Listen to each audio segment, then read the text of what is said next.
వే gold trusted gold buyers మీరు తాకట్టు పెట్టిన బంగారాన్ని విడిపించి ఈ రోజు ఉన్న మార్కెట్ ధరకు కొనబడను. పశ్చిమ బెంగాల్లోకి బంగ్లాదేశ్ చొరబాటుదారుల సమస్యపై గత ఎన్నికల్లో తీవ్రంగా ప్రచారం చేసి మరీ అధికారంలోకి వచ్చారు ముఖ్యమంత్రి సువేందు అధికారి. ఇప్పుడు అదే సమస్యపైన పూర్తిగా ఫోకస్ పెట్టినట్లుగా తెలుస్తుంది. బంగ్లాదేశ్ తో ఉన్నటువంటి సరిహద్దుల్లో కంచె వేసేందుకు వీలుగా 600 ఎకరాల భూమిని కేంద్ర ప్రభుత్వానికి అప్పగించారు సువేందు. ఇప్పుడు బంగ్లాదేశ్ పౌరులు కనిపిస్తే చాలు తరిమి కొట్టేలా కార్యాచరణ కూడా సిద్ధం చేసేస్తున్నారు. ఈ మేరకు పోలీసులకు ఇవాళ కీలకమైనటువంటి ఆదేశాలు కూడా జారీ చేస్తున్నారు. బెంగాల్లో అదుపులో ఉన్నటువంటి అక్రమ బంగ్లాదేశీ వలసదారులపైన ఇకపైన కోర్టు ముందు హాజరు పరచకుండా దేశ బహిష్కరణ కోసం నేరుగా సరిహద్దు భద్రతా దళానికి అప్పగించాలని ముఖ్యమంత్రి సువేందు అధికారి ఆదేశాలు ఇచ్చినట్లుగా తెలుస్తుంది. తక్షణం ఈ చర్య అమల్లోకి వచ్చేలా రాష్ట్ర పోలీసులతో పాటుగా రైల్వే ప్రొటెక్షన్ ఫోర్స్ కూడా సమాచారం ఇచ్చారు. అయితే బెంగాల్లో కొత్తగా బీజేపీ ప్రభుత్వం అధికారంలోకి వచ్చిన విషయం విదితమే. అయితే ముఖ్యమంత్రిగా సువేందు అధికారి కీలకమైనటువంటి బాధ్యతలు చేపడుతున్నాయి.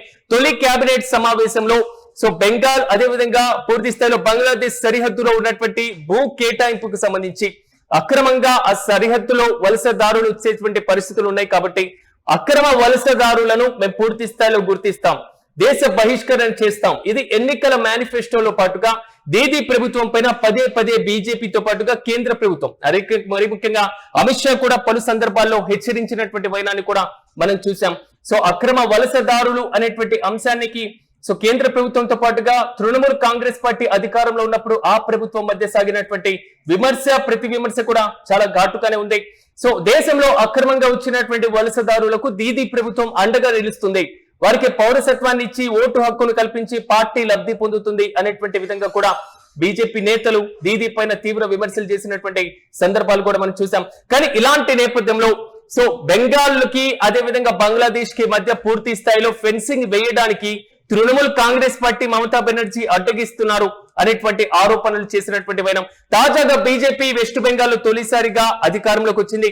సువేందు అధికారి ముఖ్యమంత్రిగా బాధ్యతలు స్వీకరించారు.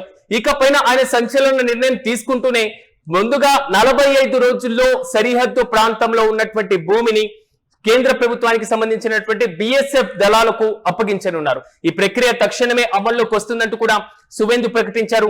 ఇక రెండో అంశం, ఎక్కడైతే బంగ్లాదేశ్ నుంచి మన దేశానికి వచ్చినటువంటి ఎవరైతే అక్రమ వలసదారులు ఉంటారో వారిని డైరెక్ట్ గా అంటే న్యాయస్థానాల ముందు హాజరుపరచడం లేదా పోలీస్ స్టేషన్ లో వారిపైన కంప్లైంట్ ఇవ్వడం ఇలాంటి చర్యలు కాకుండా డైరెక్ట్ గా దేశాన్ని దించి బహిష్కరణ చేసేటువంటి అంశం రైల్వే ప్రొటెక్షన్ ఫోర్స్ కి సంబంధించి స్థానిక పోలీసులకు సంబంధించి బిఎస్ఎఫ్ అధికారులకు సంబంధించి పూర్తి స్థాయి అధికారాల్ని బదిలీ చేసేటువంటి దిశగా మాత్రం అక్కడి ప్రభుత్వం అడుగులు వేస్తుంది. ప్రధానంగా ఒకసారి మనం వెస్ట్ బెంగాల్లో ఉన్నటువంటి అంశాన్ని పరిశీలిద్దాం.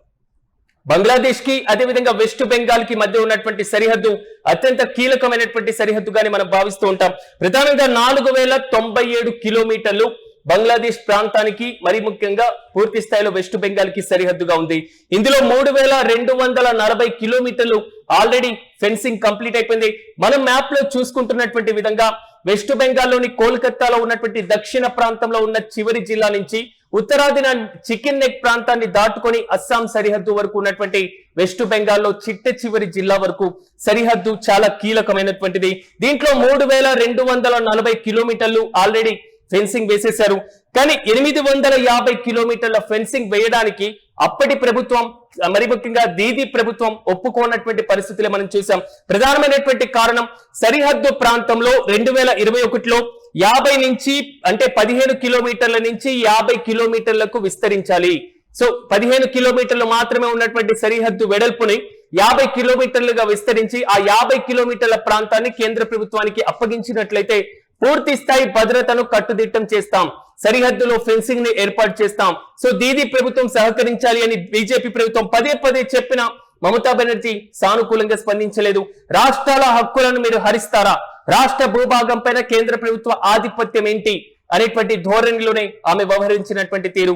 ఇదే అంశాన్ని ప్రజల్లోకి సువేందు అధికారి కీలకంగా తీసుకొని వెళ్లారు. ఈయన అధికారంలోకి రావడమే ఆలస్యం. తొలి మంత్రివర్గ సమావేశంలో 45 రోజుల్లో ఈ సరిహద్దులో ఉన్నటువంటి భూమి మొత్తాన్ని బిఎస్ఎఫ్ కు అప్పగించబోతున్నాం అనేటువంటి అంశం కూడా ఆయన ప్రధానంగా ప్రస్తావించారు. కేబినెట్ తీర్మానం కూడా ఆల్మోస్ట్ అయిపోయింది. ఇది కేంద్ర ప్రభుత్వాన్ని భూ బదిలీకి సంబంధించినటువంటి ప్రాసెస్ కూడా సాగుతుంది.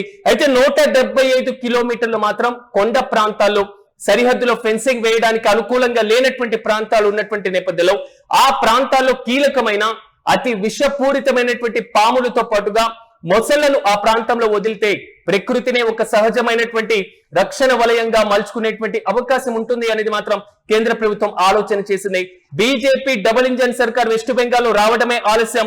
సరిహద్దులో ఉన్నటువంటి భూమిని బిఎస్ఎఫ్ కు బదిలీ చేసేటువంటి ప్రాసెస్ అయితే స్టార్ట్ అయింది. మరి ముఖ్యంగా అక్రమంగా బంగ్లాదేశ్ నుంచి సరిహద్దు వలసదారులు వేగంగా భారతదేశంలోకి చొరబాటు, మరి ముఖ్యంగా సరిహద్దులో ఫెన్సింగ్ లేనటువంటి ప్రాంతాలే ఒక కీలకమైనటువంటి ప్రాంతాలుగా వారు మలుచుకున్నారు. కానీ వెస్ట్ బెంగాల్లో ఈ భూ బదలాయింపుకు సంబంధించినటువంటి ప్రాసెస్ సాగుతున్నటువంటి నేపథ్యంలో బంగ్లాదేశ్ ప్రభుత్వం కూడా స్పందించడం జరిగింది. కంచెలు మా హద్దులను దాటలేవు అనేటువంటి కామెంట్ కూడా బంగ్లాదేశ్ నుంచి వచ్చింది. అంటే దాయాది దేశం నుంచి చొరబాటుదారులు భారతదేశంకి ఎంత వేగంగా విస్తరిస్తున్నారు, ఎంత ఎక్కువగా వస్తున్నారు అనడానికి తాజా బంగ్లాదేశ్ చేసినటువంటి కామెంటే ఒక ప్రధానమైనటువంటి ఉదాహరణగా భావించాలి. ఎటకేలకు మనం మ్యాప్ లో చూసుకున్నటువంటి ప్రాంతం చికెన్ నెక్ ప్రాంతం అత్యంత కీలకమైనటువంటి ప్రాంతం. ఈ ప్రాంతం సహా కీలకమైన క్లిష్టమైన ఇప్పటి వరకు ఫెన్సింగ్ వేయని 850 కిలోమీటర్ల భూభాగంలో ఇకపైన ఫెన్సింగ్ వేయబోతున్నారు. పశ్చిమ బెంగాల్ ఎన్నికల సమయంలో బంగ్లాదేశ్ సరిహద్దులో చొరబాటు అనేటువంటి అంశాన్ని పదే పదే బీజేపీ ప్రచార అస్త్రంగా ఎంచుకున్నటువంటి పరిస్థితి కూడా మనం చూసాం.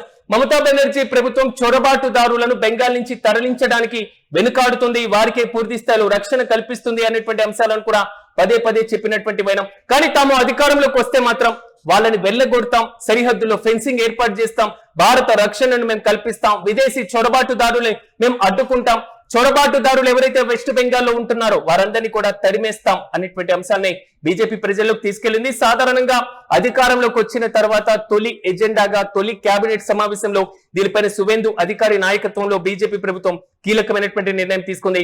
తాజాగా 127 కిలోమీటర్లకు సంబంధించి ఫెన్సింగ్ ఏర్పాటు చేయడానికి కేంద్ర ప్రభుత్వానికి మరి ముఖ్యంగా బిఎస్ఎఫ్ కు అధికారాన్ని కల్పిస్తూ కూడా సువేంది అధికారి అధ్యక్షతన సమావేశమైనటువంటి మంత్రివర్గం కూడా కీలక నిర్ణయం తీసుకుంది.